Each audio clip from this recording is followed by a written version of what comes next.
Cuando me preparo para enseñar la Escritura, trato de titular la predicación. Y sé que no es una buena práctica establecer una oración sin poner un verbo. Se trata de poner el verbo. Si el título es Cristo en el centro de la iglesia, entonces debería ser pongamos a Cristo en el centro de la iglesia. O quizás una razón, la razón por la cual Cristo es el centro de la iglesia, pero lo que hay en mi corazón, y creo que como represento mejor el texto, es dejarlo de la manera más general posible para darle a Cristo tanta centralidad como Cristo ha de tener en la vida de su iglesia. Y lo que quisiera mostrarle hoy a la iglesia del Señor es que Cristo es el centro, que deberíamos poner a Cristo en el centro o asegurarnos que no haya otra cosa en la vida de la iglesia que destaque más que la persona de nuestro Señor Jesucristo. Y yo tengo un entusiasmo especial cuando voy a hablar de mi Señor porque le admiro, porque le agradezco, porque soy suyo. Yo creo que uno habla muchas cosas, pero cuando uno habla sobre Cristo, centralmente sobre Cristo, hay un deleite, hay un entusiasmo especial. Y la meta hoy del predicador es mostrar a la iglesia que Cristo es el centro de su iglesia. Y usted me va a decir, pero es una obviedad, es algo que se asume. Le he hecho la anécdota antes, pero recuerdo en mi cumpleaños de niños que había algo, y es que de 4 a 6 de la tarde me celebraban a mí. Pero que en eso de las 7 decían, ya se acabó el cumpleaños de los niños. Entonces me mandaban a dormir y comenzaba el cumpleaños de los grandes. Y yo tengo esta memoria de encontrarme en el cuarto preparándome para dormir y los adultos están como celebrando. Ya yo no sé si era mi cumpleaños o otro. Pero recuerdo que había el cumpleaños de los niños, el cumpleaños de los grandes. Y pareciera que celebrar el cumpleaños de los niños era una excusa para los grandes terminar celebrándose. Ay, hermano, quisiera mostrarle a la iglesia que Cristo es el centro de este cumpleaños. Y que en la vida de la iglesia no hay algo que tenga más protagonismo que Jesucristo. Y que esto usted lo asume y puede entender que es una obviedad, pero que si no tenemos el cuidado necesario, con facilidad vamos a poner a Cristo en la periferia y probablemente te pongamos a ti en el centro. Vamos a poner a Cristo en una esquina y probablemente pongamos nuestras opiniones en el centro. La meta es que podamos mantener a Cristo en el centro, celebrar a Cristo en el centro y estar muy satisfechos de ver que Cristo tenga siempre el lugar protagónico en la vida de su iglesia. Yo vuelvo y escucho la predicación. Como estoy en este trabajo de enseñar la Escritura, repaso lo que hemos visto anteriormente. Y cuando miro lo que hemos visto en las últimas exposiciones de Colosenses, quizás algo ha faltado. Y lo que ha faltado es mostrar que no se trata solamente de que tú pongas a Cristo en el centro, de que no se trata solamente de que tú te vistas de Cristo, sino que nosotros trabajemos congregacionalmente, corporativamente, para que estas cosas ocurran. Algo que tienen estos dos versículos es que son dos versículos profundamente congregacionales. No te están diciendo a ti que hagas algo, sino que nos están llamando a nosotros a que hagamos algo. Dice el texto, la palabra de Cristo more en abundancia en vosotros, enseñándoos y exhortándoos unos a otros. O sea que es un texto profundamente congregacional. Uno de los errores más comunes al leer las Escrituras es tomar textos que son comunitarios y aplicarlos de manera individual, pues es el espíritu de nuestro tiempo. La gente escucha la Escritura y trata de ver preceptos que se tratan de ti. No se trata solamente de ti, se trata de nosotros. Y lo que hay aquí es una exhortación para que como iglesia trabajemos en algún sentido. No solamente quiero implicarte a ti, quiero implicarnos a nosotros. Estoy predicando en este momento al pueblo del Señor en su conjunto y diciéndole al pueblo del Señor en su conjunto que en la iglesia de Cristo, en la vida de la iglesia de Cristo, el centro es Cristo. Y que todos nosotros deberíamos trabajar no de manera individual, sino de manera corporativa, de forma tal que se sienta que Cristo está en el centro de nosotros. La Biblia no es un libro individualista, es la revelación de Dios a su pueblo. Y estoy predicando en este momento al pueblo de Cristo. Hay textos como estos que las personas lo leen y dicen, ok, la vocación entonces es que la palabra del Señor abunde en mí. No, es que la palabra del Señor abunde en nosotros. De forma tal que no solamente nos destaquemos de manera individual, sino de manera corporativa y congregacional al celebrar a Cristo. Pablo Está escribiendo a la iglesia de los Colosenses para que juntos crezcan en su entendimiento del Evangelio. Y después de exhortarles de que se vistan figuradamente de una manera distintivamente cristiana, les presenta una serie de exhortaciones con el fin de que Cristo siempre ocupe el centro de la vida de la iglesia. Y la exhortación va en tres sentidos. El primero es que Cristo sea el tema central de la iglesia. Que aquí hablemos sobre Cristo. Tú dices, ¿otra obviedad? Ay, no, hermano. De hecho, podemos comenzar por Cristo y terminar hablando de cualquier otro asunto. La meta es que la conversación de la iglesia, el tema central de la iglesia, sea Cristo. Y esto no es una meta en mí, debe ser una meta en nosotros. Es el primer sentido de la exhortación de Pablo, que Cristo sea el centro del tema de conversación de la iglesia. El segundo sentido es que Cristo sea el centro de sus acciones y sus palabras, actuando siempre en su nombre. Y esto es más que obedecer, es representar a Cristo como iglesia, corporativamente, congregacionalmente. Y lo tercero es ser agradecido, un asunto que se dice muy rápido, pero que requiere mucho. Entonces estaré hablando al respecto de Cristo como nuestro tema principal, de Cristo como el impulso, como la motivación y representar a Cristo, y estaré hablando al respecto de la gratitud. Que Cristo nunca tenga la periferia, sino que Cristo siempre tenga el centro. Dice aquí, la palabra de Cristo mora en abundancia en vosotros, enseñándoos y exhortándoos unos a otros con toda sabiduría, cantando con gracia en vuestros corazones al Señor con salmos, himnos y cánticos espirituales. Se está hablando de que Cristo sea nuestro tema principal. Comienza el texto hablando de la palabra de Cristo. Y esto es un asunto singular en la carta a los Colosenses, pues no se está hablando de la palabra de Dios, sino que la palabra de Dios ahora se refiere a ella como la palabra de Cristo. Esta expresión confirma tanto la deidad de Cristo como el hecho de que la historia se trata de Él. La palabra es la palabra de Cristo. Es una buena manera de describirlo. Porque en la Escritura es estudiada en medio de la iglesia. Porque tenemos clases bíblicas. Porque tenemos exposiciones sustanciosas de la palabra del Señor. Porque es la palabra de Cristo. Estamos persuadidos de que esto no solamente son escrituras, sino que son las escrituras que nos hablan sobre Él. Y Él mismo dio testimonio de estas escrituras. Él le dijo a sus discípulos, escudriñen las escrituras, para ustedes les parece que en ellas hay salvación y ellas son las que dan testimonio de mí, de forma tal que podemos decir que la palabra del Señor es la palabra de Cristo. La gente dice, wow, pero ¿por qué que hablan tanto de la Biblia? Es que la Biblia es la palabra de nuestro Señor. Y en la Biblia Él se ha revelado a nosotros. Esto no es un asunto de una particularidad de un tipo de iglesia. Esto es lo que la iglesia hace. La iglesia celebra la palabra, pues la palabra es la palabra de Cristo.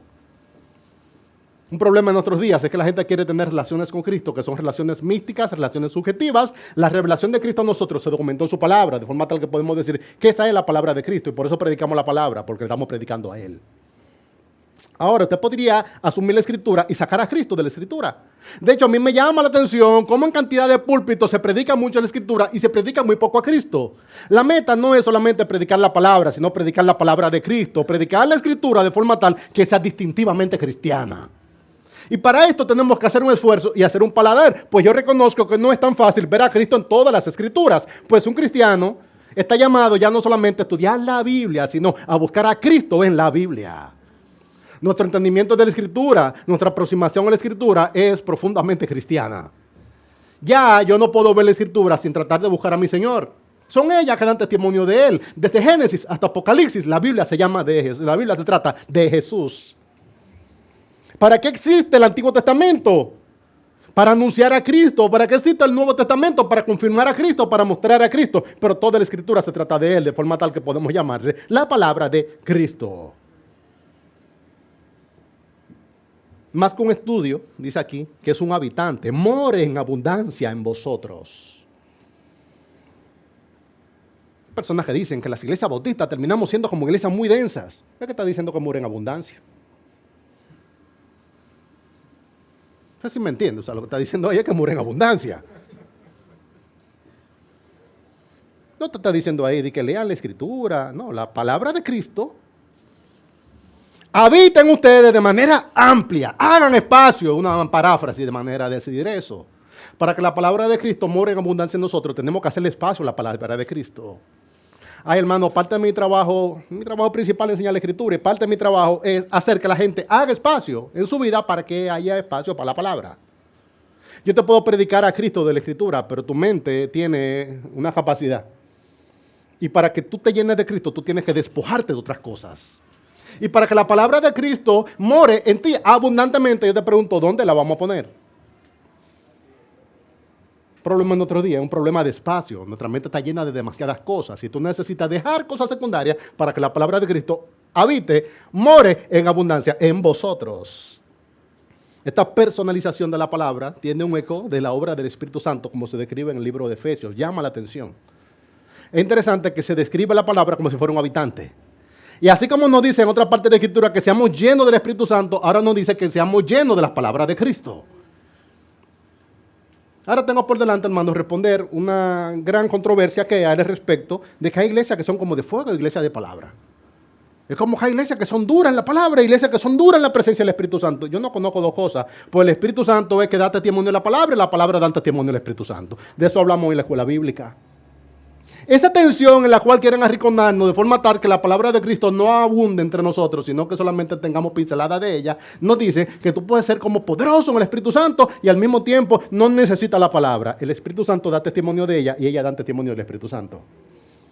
Y así como se dice que el Espíritu Santo mora en el creyente, también se nos dice que la palabra del Cristo abunde en el creyente, que es un habitante en ti. Pensar en que los creyentes pueden estar llenos del Espíritu Santo y no ser habitados por la palabra de Cristo es una contradicción. Interesante, no solamente que habite en forma individual, sino congregacional, entre vosotros. Veo que sucede en la iglesia, que uno como que descansa en tener buenos predicadores, buenos maestros de escuela bíblica. La meta no es tener solamente buenos predicadores y buenos maestros de escuela bíblica, es que la palabra del Señor abunde entre nosotros. De forma tal que sea un tema de conversación, que la palabra de Cristo sea un asunto distintivo. A veces la gente se refugia en tener buenos maestros y me hablan de sus pastores y dicen, wow, yo soy de la iglesia, el pastor fulano, tremendo maestro, excelente. La meta no es solamente tener grandes pastores, grandes maestros, sino que la palabra de Cristo abunde entre nosotros. Que el pueblo ya no esté lleno de las Sagradas Escrituras. Si tomamos en serio esta exhortación, nosotros deberíamos estar trabajando no solamente para crecer nosotros, sino para que todos nuestros hermanos también abunden. Escucha, ser un cristiano es un juego de equipo. Y yo no puedo lograr que la palabra de Cristo abunde entre nosotros solamente yo estudiando mi Biblia en mi casa. Yo quiero que tú te llenes de Cristo. Y por amor a ti, yo también quiero llenarme del Señor. Y mientras más abunde Cristo entre nosotros, más Cristo será nuestro tema de conversación. Tenemos 200 años los evangélicos hablando del estudio de la Biblia personal, el estudio de la Biblia personal, yo sé, y pareciera como que todo el mundo debería tener su Biblia y leer su Biblia. Eso es básico. Pero también deberíamos aupar el estudio bíblico congregacional. Y a mí no solamente me importa yo estudiar la Escritura, sino que yo quiero que tú estudies la Escritura. Y si tú estás lleno de la palabra de Cristo, yo estoy lleno de la palabra de Cristo, Cristo será nuestro tema de conversación. No es un asunto solamente de crecer yo, es crecer entre nosotros. Hay un deportista que sigo y está jugando ahora mismo en la final, en las semifinales. Es Russell Westbrook. Muy bueno, un jugador explosivo. Y él hizo, cuando ganó el MVP en el 2007, él hizo una práctica de que su anotación personal en todos los juegos era triple dobles. Anotaba más de 2 dígitos, rebotaba más de 2 dígitos y asistía más de 2 dígitos. Pero su equipo perdió el juego.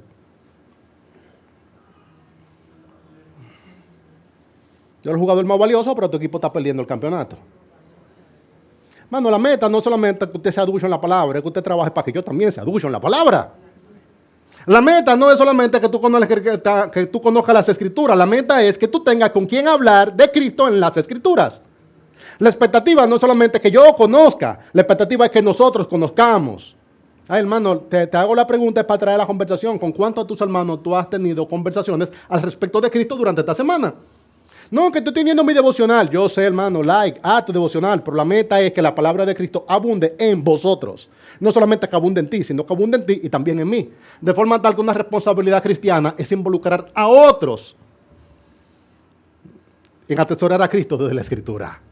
Y yo tengo una responsabilidad cristiana no solamente de crecer yo, sino de involucrarte a ti. Porque esto es un deporte de equipo y que tenemos que ganar como equipo. Y para ganar como equipo, para glorificar a Cristo como equipo, entonces deberíamos hacerlo juntos. Hay dos caminos para que esto ocurra. Dice, enseñando y exhortando, y al mismo tiempo dice, cantando con gracia. Cristo es el centro de su iglesia. Para que Cristo sea el tema de conversación en su iglesia, no solamente tú necesitas tener buenos pastores, buenos maestros, buenos instructores, al mismo tiempo tú necesitas tú mismo crecer en identificar a Cristo en la Escritura e involucrar a otros. Y con gracia y con prudencia, hermano, esto no es una presión, esto no es como para manipular a nadie, pero tú deberías decirle, hey, somos parte del mismo pueblo y yo quiero tener temas de conversación. Yo quiero elevar el nivel de la conversación. Y yo quisiera que tú y yo, los dos, permanezcamos en Cristo de forma tal que podamos hablar de Cristo. Y si yo permanezco solamente, no voy a tener temas de conversación. La meta no es que usted tenga hermanos, la meta es que usted tenga hermanos con los cuales pueda hablar abiertamente sobre Cristo, abundantemente sobre Cristo, que Cristo sea un tema de conversación. Elevar el nivel, hermano, de esto es un asunto congregacional. Dos caminos. Interesante que esa expresión es una expresión completa y que habla del mismo asunto. La palabra de Cristo more en abundancia en vosotros, congregacionalmente, corporativamente, enseñándoos y exhortándoos unos a otros en toda sabiduría. Interesante que tú debes tener la capacidad de enseñarme y de exhortarme. Te estoy mostrando, hermano, que tú deberías crecer en el conocimiento de Cristo, identificar a Cristo en la Escritura de forma tal que puedas llegar al nivel de que por lo menos en el uno al otro tú puedas enseñar y tú puedas exhortar. Vamos a producir un equipo profesional de maestros y de exhortadores. No, dice la Escritura que todo el pueblo debería hacerlo. Tú deberías ser tan ducho en el conocimiento de la Escritura. Deberíamos ser como iglesia tan abundante en el conocimiento de Cristo de forma tal que podamos enseñarnos y podamos al mismo tiempo exhortarnos. Y las dos cosas se le atribuyen al pueblo en su conjunto. Alguien me va a decir, no, es que yo no soy un predicador, no te estoy diciendo que es un predicador, no te estoy diciendo que asumas un púlpito, te estoy diciendo que desarrolles el nivel básico de poder enseñar a otro creyente y poder exhortar a otro creyente, y todo miembro de una iglesia debería poder hacer eso. Está muy difícil, hermano, el asunto. Lo que es más cómodo es que otro lo haga por ti.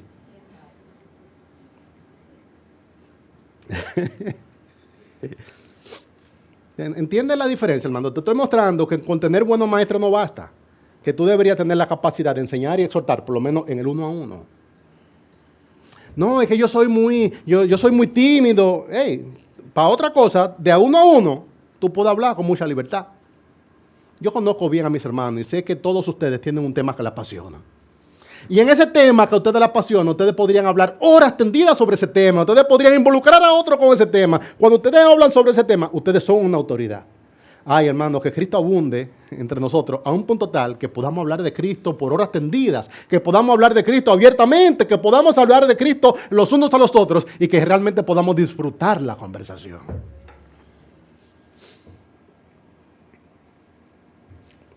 Hablar en público, la gente está pensando, no estoy hablando en este momento de hablar en público, estoy hablando en este momento de hablar en tu casa, de beberte un café con el hermano, de tener una sobremesa, de tener una conversación amena, distendida, casual, informal, pero que Cristo sea el centro de nuestra conversación. Y para que Cristo sea el centro de nuestra conversación, los dos tenemos que estar estudiando a Cristo, mirando a Cristo, indagando sobre Cristo, que Cristo abunde entre nosotros, que la palabra de Cristo abunde entre vosotros, es lo que están diciendo. Estoy bajando el nivel del asunto y mostrándote que un creyente no solamente aspira al púlpito, tú deberías aspirar a tener la capacidad de edificar a otro creyente en cuanto a Cristo. Ahora hablaré de exhortación. ¿Qué es exhortar? Nos dice a sí mismo, nos dice dos vías. Enseñándoos y exhortándoos unos a otros en toda sabiduría. Las dos cosas. Recuerden, son dos caminos. Primero la enseñanza y después las canciones. Exhortar literalmente significa poner algo en la mente. Alguien dirá, yo no soy un exhortador. Hey, los seres humanos nos retroalimentamos el uno al otro. Y cuando tú hablas conmigo, tú pones palabras en mi mente. Tú pones actitudes en mi mente, tú pones deseos en mi mente. Y lo que te están diciendo aquí es que la palabra de Cristo abunde tanto entre nosotros de forma tal que en nuestras conversaciones tú puedas dejarme a Cristo en mi mente. Y esto sucede de manera natural. Hay personas con quien tú hablas y su conversación te inclina a Cristo. Hay gente con quien tú hablas y su conversación produce un deseo sobre Cristo. Hay gente con quien tú hablas y realmente cuando tú hablas con ellos, tú puedes sentir que ellos te anuncian a Cristo, te apuntan a Cristo. Eso es exhortar, es poner algo en la mente de otra persona. Y lo que yo quiero que tú pongas en la mente de otro, de los hermanos de tu iglesia, es a Cristo. Para que Cristo sea nuestro tema principal, para que Cristo, la palabra de Cristo abunde entre nosotros, deberíamos enseñarnos los unos a los otros, exhortarnos los unos a los otros. Me llama a mí la atención la cantidad de personas que aspiran al púlpito, pero todavía no aprendieron a exhortar. Todavía no aprendieron el uno al uno, el uno a uno. Yo digo, pero esta persona aspira a que le den el púlpito, pero yo no te veo en tu día a día que tú exhortes a nadie, ni que tú instruyas a nadie. Y si tú no puedes hacerlo de uno a uno, ¿para qué tú quieras hacerlo de mucho en mucho? Eso no es nuevo, hermano. Desde que yo era un muchacho en la iglesia, me llamaba la atención dos cosas. Lo primero es los músicos que se transformaban en el púlpito. Y eran personas que no hablaban de Cristo en ningún momento, no tenían un ánimo de adorar, pero cuando estaban aquí como que imponían, como que impostaban una actitud, como, y alzaban las manos y decían, wow, pero ellos como que se transforman. Y al mismo tiempo veía predicadores que en su semana, en su día a día, no hablaban sobre Cristo, su conversación no hablaba de la Escritura, pero ellos eran buenos predicadores. Yo digo, ¿pero qué es lo que pasa? En tu día a día tú no exhortas, en tu día a día no enseñas, y cuando ocupas el púlpito como que te transforman. Ay, hermano, la cosa más básica en la vida cristiana es que tú puedas enseñar de uno a uno a otra persona sobre Cristo, una doctrina, un aspecto del carácter de Cristo, algo esencial de la vida cristiana, y al mismo tiempo que puedas exhortar, dejar a Cristo en el pensamiento de alguien. Y si tú vas a ocupar del púlpito, por lo menos haz la cosa más básica. Y lo demás que nos dice es que cantemos sobre Cristo. Dice después, estoy todavía en el 16. Ahora dice, cantando con gracia en vuestros corazones al Señor con salmos, himnos y cánticos espirituales. Está hablando ahora de la música. Está hablando de la música de iglesia. Hago aquí un paréntesis amplio, hermano. Yo concedo que tú escuches música variada, trata de escuchar buena música. Pero hay un tipo de música que no es la música variada que tú estás escuchando. Hay un tipo de música que el propósito de esa música es Cristo. Hablo de esto con cuidado, hermano. O sea, hay música y hay música. Pero hay un tipo de música cuyo propósito es que Cristo abunde entre nosotros, que la palabra de Cristo abunde entre nosotros. Dice, la palabra, si yo fuera a traducirlo, la palabra de Cristo abunde entre ustedes. 2 puntos. 1, enseñando y exhortando. Y después dice, 2, cantando entre ustedes con himnos y cánticos espirituales. Los himnos y cánticos espirituales, gracias. Los himnos y cánticos espirituales buscan la manera de que nosotros podamos recordar a Cristo. Recuerden que voy a hacer un paréntesis, hermano. Voy a hablar de la música. Yo estoy persuadido, hermano, de que la música litúrgica, la música cristiana, la música del culto cristiano, no una música general, no una música que solamente busca ser hermosa, no. La música de la iglesia, la música con la cual nosotros deberíamos celebrarnos, es una música que está apuntando a Cristo. Y el propósito de esta música no es solamente que tú te diviertas, no es solamente que tú digas que bien hecha está la música, es que tú recuerdes a Cristo. La palabra de Cristo abunda entre ustedes, primero enseñando y exhortando, y ahora cantando. O sea, ¿para qué cantamos en la iglesia? Cantamos para celebrar a Cristo. Y punto, hermano, eso es. Pero no es tan sencillo. No solamente canten, sino canten para que la palabra de Cristo abunde entre ustedes, y eso no es sencillo. ¿Por qué cantamos? Cantamos para que la palabra de Cristo abunde entre nosotros. La música cristiana tiene un propósito mnemotécnico. Es facilitar el recordar a Cristo, en celebrar a Cristo, en aupar a Cristo, en promover a Cristo. Para eso es la música. Y usted me va a decir, ¿esa es la única música que debe existir? No, debe existir mucha otra música. Para otras cosas.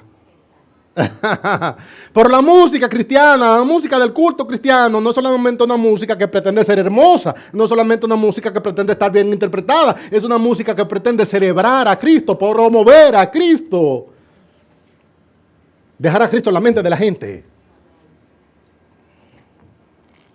El culto cristiano y la vida de la iglesia tienen música, y esta música está al servicio de la palabra de Cristo. Ese es el asunto.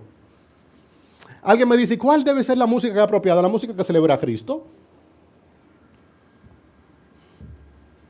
Y con la otra música que hacemos, bueno, escúchela en su casa. La gente, y la música romántica que hacemos, úsela, que eso está muy bueno. Pero hay un tipo de música que sirve para que la palabra de Cristo abunde entre nosotros. Y esa es la música que tiene el culto cristiano. El entretenimiento, la diversión, la conversación ligera pueden tener su espacio, pero no es este. No pretendemos principalmente entretenerte, no pretendemos principalmente divertirte. La música cristiana existe dentro del culto para que la palabra de Cristo abunde en medio de nosotros. ¿Cuál es la música que necesitamos? La música que permite que Cristo abunde en medio de nosotros. Y eso es un criterio para la música que seleccionamos. Pastor, ¿y está mal el entretenimiento y la diversión? No, hermano. Lo que te estoy diciendo es que hay una cosa y hay otra cosa. Y hay una conversación, y hay una música, y hay una exhortación. Como no está mal estudiar, como no está mal hacer un curso técnico. No toda la vida es un curso técnico, pero hay momentos para exhortar, hay momentos para enseñar y hay momentos para cantar sobre Cristo. Y este momento es para cantar sobre Cristo. Hay un tema aquí, hermano, y es que yo siento que hablo de la iglesia cristiana en su conjunto, no solamente de la nuestra. Como que la liturgia cristiana se ha vuelto cada vez más ligera. Y son canciones como cada vez más etéreas, subjetivas, canciones que tú no sabes de qué te están cantando. Tú no sabes si te están ayudando o no a que la palabra de Cristo abunde entre nosotros. Bueno, elijamos aquellas canciones que van más directamente a ayudarnos a que la palabra de Cristo abunde en medio de nosotros. Y evitemos en la liturgia cristiana, en el culto cristiano, la canción ligera, la canción divertida, la canción, pero mira, es que esa canción es una canción muy chula. Y la musicalidad, ay, hermano, a mí me gusta la música y yo hay otra música que la escucho en otros momentos, pero este es un momento para la música que permite que la palabra de Cristo abunde, habite en medio de nosotros. Alguien dirá, pastor, que sean bíblicas las canciones, es un asunto más fuerte que sea bíblico. Es más profundo. Porque hay muchas cosas que son bíblicas y no son relevantes, y hablo con cuidado. Pero la canción es bíblica, que mencione porciones de escritura, no significa que la palabra de Cristo está abundando en medio de nosotros.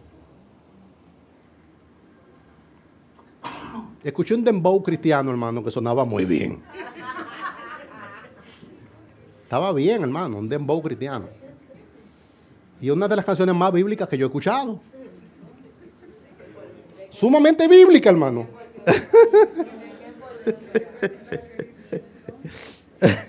Ahí es el predicador, hermano, porque uno va bien.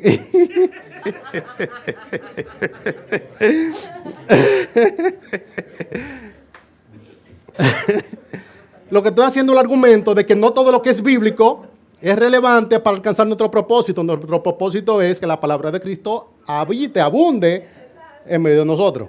Escuché un dembow cristiano que tiene un muy buen ritmo y era sumamente bíblico. Digo que era muy bíblico, hermano, porque Sila y Pablo se mencionan 14 veces y el diablo se menciona 8 y el diablo es bíblico. O sea, el diablo es bíblico. Usted puede buscar la escritura, va a encontrar la palabra diablo. Y como la palabra diablo, usted puede decir que el dembow que te refiero es bíblico. Pero que sea bíblico no significa que ayude al propósito de que la palabra de Cristo abunde en medio de vosotros. Y Sila y Pablo, ese estribillo, y Sila y Pablo, es un dembow, hermano. Entonces el dembow tiene eso. Sila, Pablo. Se repite muchas veces. Yo conté, hermano, 8 veces se menciona la persona del diablo y 14 veces se menciona la palabra de Sila, los nombres Sila y Pablo. Y Cristo se menciona una vez de refilón, al final. Entonces tú dices, ¿es bíblico? ¿De qué es bíblico? Es bíblico. ¿Es relevante? Discutible. ¿Es espiritual? ¿Es edificante? ¿Es útil? No lo es. Ahora hay cantidad de canciones que la gente busca expresión de la escritura, la pone ahí. Yo siento a veces que hay una melodía pegajosa y la gente le sale a buscar una letra. Y yo digo, la melodía existía y salieron a buscar algún versículo, algún estribillo, alguna parte. Eso como pasaba con el movimiento de los 90, que a cualquier cosa le ponían un te adoro y ya. Y como que eso disculpaba todo lo demás. Y un te adoro, ya como que, hermano, no es solamente que sea bíblico, es que se alcance el propósito que tiene la liturgia cristiana. Y el propósito que tiene la liturgia cristiana es que la palabra de Cristo abunde entre vosotros. enseñándoos y exhortándoos y cantando himnos y cánticos espirituales. ¿Para qué? Para que Cristo abunde y sea el tema de conversación de la iglesia. Mano, la música que tú escuchas estimula una conversación sobre Cristo. La música que tú escuchas alcanza el propósito de que la iglesia hable sobre Cristo. La música que estás escuchando.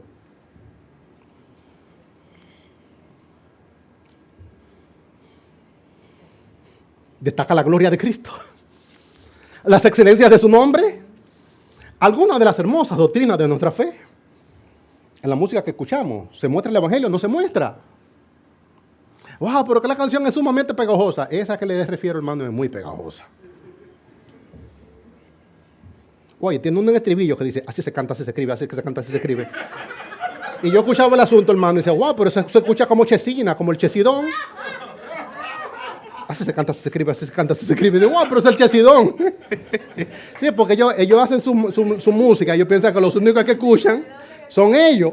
Como que uno no vivió los playeros y todas esas cosas. Entonces, ay, hermano, cuando yo quisiera que me digan, así se escucha, así se escribe, así se canta, yo escucho el chesidón directamente. No sé si me entienden, hermano, esa no es nuestra, no es la nuestra. La nuestra es la que nos permite celebrar las excelencias de Cristo. La grandeza de Cristo, la dignidad de Cristo, la hermosura de Cristo. Y que sea pegajosa o bíblica no es suficiente. Cuando uno habla de estos temas, casi todo el mundo está pensando en el ministerio de adoración. Pastor, reúnase con los músicos, no con los músicos, es contigo que tengo que hablar. Esa música existe porque hay gente que la consume. Si tú tuvieras un mejor criterio, ellos estuvieran cantando lo que tú quieres escuchar. Lo que dice la Escritura es que en los posteriores días amontonarán maestros que le hablarán a la gente, porque la gente tiene comezón según las concupiscencias de su corazón, según los deseos de su corazón. El problema no está en que exista gente que grabe esa música, que existan músicos que toquen esa música. El problema está que hay pueblos que prefieren esa música. El problema no está en la industria, el problema está en la iglesia. Cuando la iglesia aumenta su criterio, cuando la iglesia prefiere a Cristo, cuando la iglesia prefiere que se le cante sobre Cristo, entonces volverá la buena música cristiana. Esto no es un asunto de tener ahora un criterio. Tenemos que tener 5 reuniones con el ministerio de oración. No, tenemos que formar a la iglesia en su criterio para que la iglesia prefiera las mejores cosas. Una iglesia que esté predispuesta a que se le hable sobre Cristo, que se le describa sobre Cristo, que se le hable de la obra de Cristo, es una iglesia que elige las mejores canciones. Cuando el pueblo tiene comezón, escucha a lo otro. Pero cuando el pueblo tiene criterio, el pueblo quiere que se le cante sobre Cristo. Y la gente que no quiera cantar sobre Cristo, se quedará sin gente a la cual cantarle. La meta es que como iglesia maduremos nuestro criterio y prefiramos las mismas cosas. Yo estoy esperando el día, hermano, y yo creo que es así. Yo creo que hay canciones que probablemente se entonan en medio de nosotros y el pueblo dice como que no es la nuestra. Y tú dices, pero es bíblica, porque menciona a Sila y a Pablo. Porque menciona al diablo. Hermano, una vez usa una ilustración y termina como entregándole al pueblo a la gente, porque ahora van a salir ustedes a buscar el dembow. No lo busquen, hermano, no lo busquen. La razón por la cual le digo que no lo busquen es porque dice el mismo dembow que esto no es para evangélico, esto es para delincuentes. Y si usted no es un delincuente, no lo busque porque esto es un evangélico. Entonces, esa es la razón, hermano. El criterio, ajústelo. Wow, pero se escucha bien ahí, hermano. Cristo. ¿Cuántas cosas podemos decir sobre Cristo? Cristo es glorioso. Él es excelso. Él es grande. Él es nuestro Salvador. Cristo es nuestro, hermano. Él es nuestro.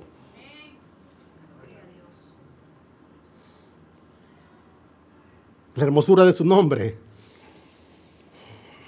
su santidad, su grandeza, su amor hacia nosotros, hermano. Wow. Las excelencias de Cristo, de eso es que hay que estar hablando, que la palabra de Cristo abunde en medio de nosotros, habite en medio de nosotros. Y para eso tenemos que predicar a Cristo, tenemos que exhortarnos con Cristo y tenemos que cantar sobre Cristo.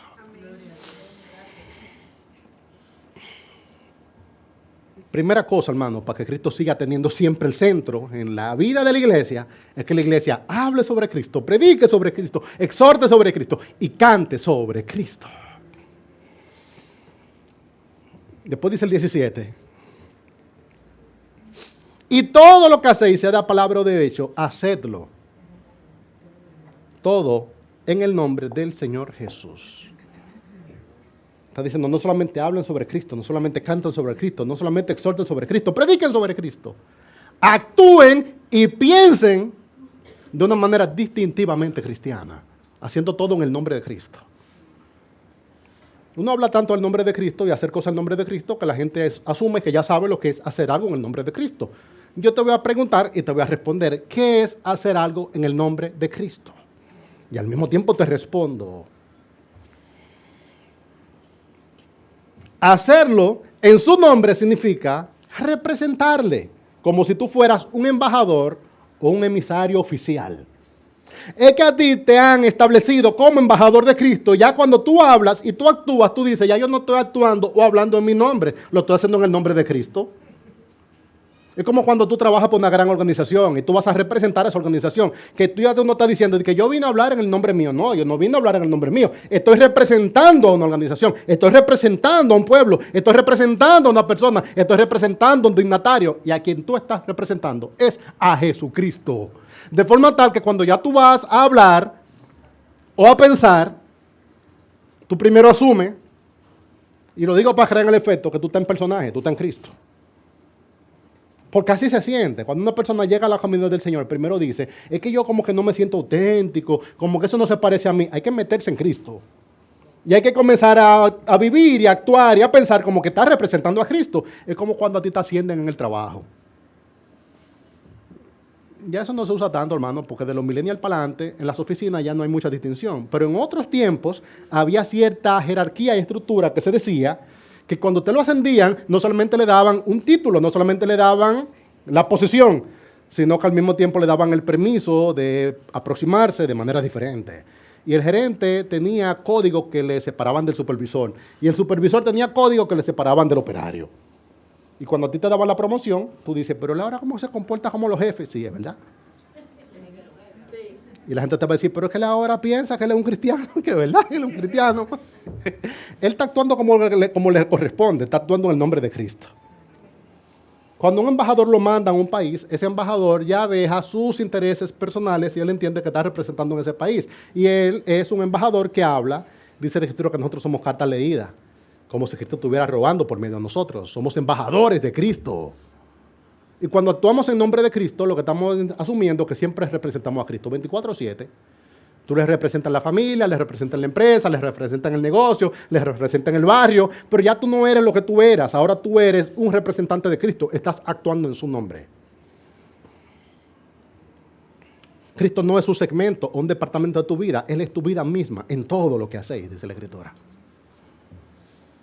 Para que Cristo tenga el centro en la vida de la iglesia, es necesario que la iglesia no solamente predique a Cristo, exhorte a Cristo, no solamente cante a Cristo, es necesario que la iglesia represente a Cristo, encarne a Cristo, que nos vistamos de Cristo realmente. De forma tal que en la calle ya tú no pienses en tu personalidad, en tu identidad, en tu estilo, sino que tú pienses en Cristo. Mano, es un sacrificio importante. Por eso es difícil llegar a ser cristiano. Porque un cristiano es una persona que se muere a sí mismo. De forma tal que ya no vale mi estilo, mi identidad, mi personalidad, cualquier elemento en mi identidad, en mi personalidad, en mi estilo, que no favorezca a que Cristo sea exaltado, Cristo sea representado, se deja de lado y se representa a Cristo. Le decía, hermano, con cuidado que hay que meterse en personaje. Y es verdad, tú comienzas a actuar como un cristiano a causa de que tú sabes que naciste de nuevo, a causa de que tú sabes que tienes a Cristo, que ya tú les representas. E inicialmente como que tú no te sientes en el elemento, y tú sientes que el carácter de Cristo como que no encaja con el tuyo, y que la vestimenta de Cristo como que te baila. Pero tú actúas como un cristiano. Tú comienzas a hablar como hablan los cristianos, a actuar como actúan los cristianos, a pensar como piensan los cristianos, y eventualmente tú terminas pareciéndote a Cristo. Los antiguos le llamaban a eso la imitación de Cristo. Tú no llegas a ser un cristiano porque tú te expongas a la predicación solamente. Tú te llegas a ser cristiano porque tú comienzas a ejercitar esto, de entrar en esa personalidad, entrar en esa representación, de vivir en su nombre, asumir que el nombre de Cristo está puesto sobre ti. Y tú dices, wow, pero es que ahora ya no solamente se trata de mí, se trata de Él. Y la gente está mirando a Cristo en mí. Eso es lo que es ser un cristiano.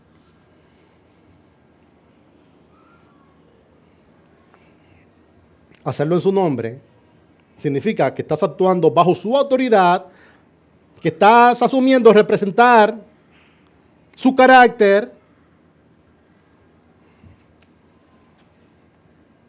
similar a cualquier otro a cualquier otro oficio, la gente se pone el uniforme y como que entra en el oficio. Los militares, por ejemplo. Hay muchachos del barrio que entran a la academia y llegan después al barrio por primera vez en uniforme. Y la gente dice, ¡oh! ¿Y qué pasa? Uno lo ve como incorporado. Pasan dos cosas, quizá tres. Lo primero que pasa es que ya él es militar, es verdad, aunque sea un rango bajo. Lo segundo es que está pasando tiempo con gente que actúa así y está imitando su conducta, su carácter, su actitud. Y también que el uniforme como que anuncia algo. Ay, hermano, vístase de Cristo, unifórmese de Cristo, de forma tal que la gente a usted le haga casi el saludo. Y usted dice, no a nosotros, sino a su nombre se ha dado la gloria. Eso es representar a Cristo, para que Cristo sea el centro.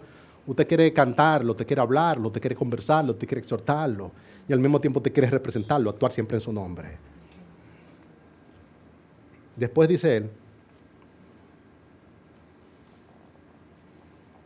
dando gracias a Dios Padre por medio de él. ¿Por medio de quién? Por medio de Cristo. La última vez que expuse esta carta, el versículo terminaba con la gratitud. Y esto es como si fuera una emparedada, porque está en una parte gratitud y termina en gratitud. Si ustedes van conmigo, en el versículo 15 al final hay un imperativo que cuando yo expuse el 15 no lo expliqué. Pues iba a volver al tema. Pero dice un imperativo, sed agradecidos. Y después termina ahora diciendo, dando gracias a Dios Padre por medio de Él, o sea, por medio de Cristo. O sea, que la gratitud es lo que baña la vida cristiana, lo que envuelve la vida cristiana. Un cristiano, por definición, es una persona que tiene gratitud en el corazón al Padre por medio de Cristo. Y eso en gran medida es una de las claves, uno de los pilares de la vida cristiana. Un cristiano es una persona que tiene un profundo agradecimiento a Dios el Padre a través de Cristo. Y que ya él mira su vida, él mira su provisión, él mira sus oportunidades a través de Cristo. La gente piensa que lo contrario a la gratitud es la ingratitud, la falta de, pero no es la ingratitud.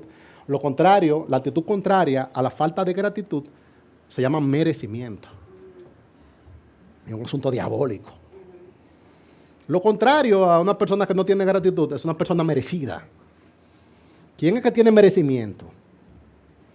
El merecimiento te hace creer que todo lo bueno que recibes lo recibes por derecho propio, que tú eres importante, que tú te lo has ganado, que eso es tuyo. Eso es merecimiento. ¿Y qué es lo que es gratitud? La gratitud te hace mirar al cielo y decir, Padre, gracias, porque cualquier cosa buena que hay en mi vida, eso está en mi vida a causa de Cristo. Ay, hermano, y eso da una dignidad extraordinaria. Al mismo tiempo, eso abre cantidad de puertas para cosas que son muy virtuosas. Un cristiano que cultiva la gratitud a Dios el Padre por medio de Cristo es un cristiano que está seguro. Porque lo diabólico es el merecimiento. El entender que siempre te toca mal, el entender que eso tú lo tienes por tu propio esfuerzo, el entender que hay que darte cosas, que tú mereces cosas. Qué hermosa una persona que dice, yo no merecía nada, bueno, y todo esto lo he recibido de Dios el Padre por medio de Cristo. Él está seguro. Y es una persona que siempre tiene a Cristo presente.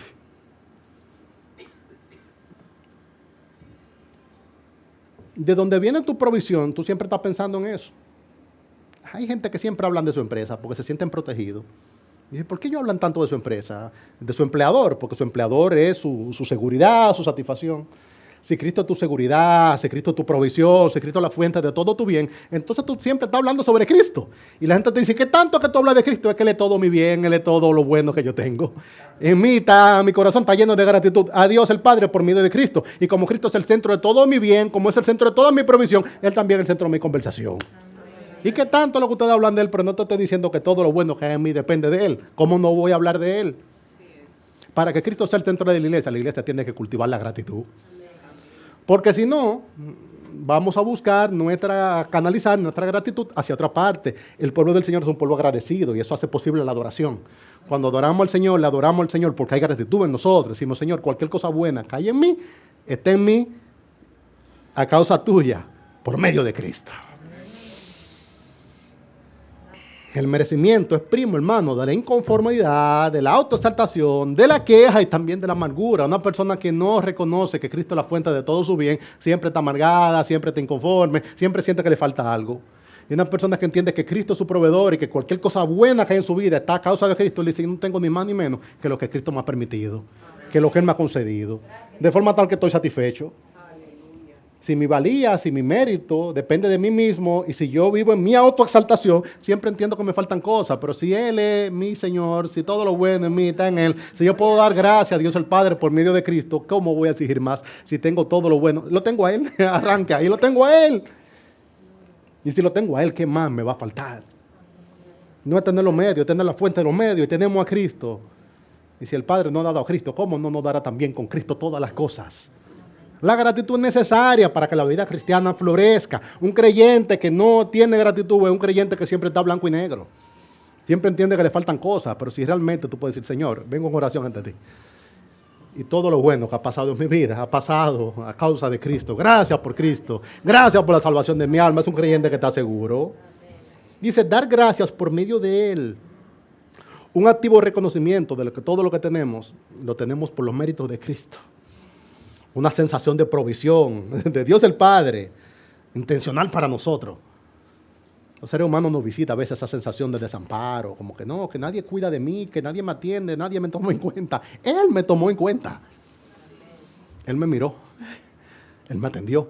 Es la dignidad que tiene eso. La gente está gastando, tan cara la terapia, hermano. Y la gente le invierte sus 16 sesiones de terapia para que le den su coaching al respeto de que son valiosos, de que tú mereces. ¿Sabe el poder que hay ahí todos los días en oración mirando al cielo? Y dice, Señor, gracias por todo lo bueno que hay en mi vida a causa de Cristo. Gracias por la salvación de mi alma. Gracias por el perdón de mis pecados. Gracias, Señor, por los medios materiales que me ha dado para que viva para tu gloria. Gracias, Señor, por la seguridad de mi salvación. Gracias por mi esperanza eterna. Gracias porque cualquier cosa buena que yo pueda rastrear en mi vida, puedo rastrearla hacia Cristo. Y gracias porque también tú me diste a Cristo, me diste con Cristo todas las cosas. Wow, hermano, ¿qué capacidad te da eso de enfrentar un día, de echarse adelante? Vivir en gratitud se llama. Esa sensación anula la queja, anula la envidia y quita la competencia de raíz. Tú vas a ver una persona que se ve un chin más alto que tú y tú dices, pero él se ve como un chin más alto que yo, pero yo tengo a Cristo también. Está como un chin más alto, pero yo tengo a Cristo. Perdónenme, hermano, hago un paréntesis. Yo necesito ver a Cristo. Yo predico esta cosa y la gente piensa que yo soy un tipo que vivo como en medio de una nube y que los ángeles me sirven el agua. Yo lidio todos los días con la insatisfacción, lidio todos los días con la envidia, lidio todos los días con buscarme mi relevancia en mí mismo. Y después me digo, Rafael Pérez, tú necesitas ver a Cristo. Le digo, pues uno predica estas cosas y parece que te está predicando un ángel como que él ya lo alcanzó. Yo lo sigo buscando, hermano, y a veces dejo de ver a Cristo. Y si dejo de ver a Cristo, la vida se me pone a blanco y negro. Y como que se me va la señal. Y como que siento que estoy por debajo de donde debería, que tengo menos de lo que me toca, que otros tienen más que yo. Y yo vuelvo a ver a Cristo, hermano. Y cuando yo vuelvo a ver a Cristo, me refiero a la palabra. Dando gracias a Dios Padre por medio de Él. Padre, gracias, porque me puede faltar cualquier cosa, pero me sobreabunda Cristo. Ese es el mensaje, hermano. ¿Cómo Cristo tiene el centro de la iglesia? Cuando la iglesia tiene gratitud canalizada a través de Cristo. Cada vez que usted puede encontrar un motivo de oración en gratitud, decirle gracias, Padre, por eso bueno en mi vida, a causa de Cristo, tu vida está segura. ¿Cómo se ve aquí el Evangelio? Miren, el Evangelio se ve primero en la cruz de Cristo, donde el Hijo de Dios se hizo hombre, sufrió y murió para pagar el precio por nuestros pecados, satisfaciendo plenamente la necesidad que hacía falta. Lo que nosotros no podíamos pagar, Él lo pagó. Pero el Evangelio se ve también cada día en la presencia viva y activa de Cristo por medio de su pueblo. Pues su palabra, la palabra de Cristo, mora en abundancia entre nosotros. No solamente vemos a Cristo en la cruz, también vemos a Cristo en la vida de la iglesia. Donde quiera que haya una iglesia establecida, se está anunciando el Evangelio. Donde quiera que usted ve una iglesia gozosa, cantando a su Salvador, se ve el Evangelio. Queremos que el Evangelio se vea claramente en la cruz, pero también queremos que el Evangelio se vea claramente en medio de nosotros. Hermanos, que mostremos a Cristo en una cruz, pero que también mostremos a Cristo en la vida de la iglesia. Que Cristo es el centro. Que cada vez que una persona vea una iglesia congregada, diga, ahí hay algo que es diferente. El único lugar en la tierra donde hay gratitud es ahí. Esa gente se comporta de manera diferente, pero ¿qué están representando a Cristo? Que Cristo sea entre nosotros, nuestro tema principal, y que así se vea el Evangelio. Oro por la iglesia, por cualquier persona que necesite tener aquello que tiene la iglesia de Cristo. Ay, hermano, que el Señor permita que en nuestra iglesia local, el Señor de la iglesia siempre tenga el centro. Oro por la iglesia.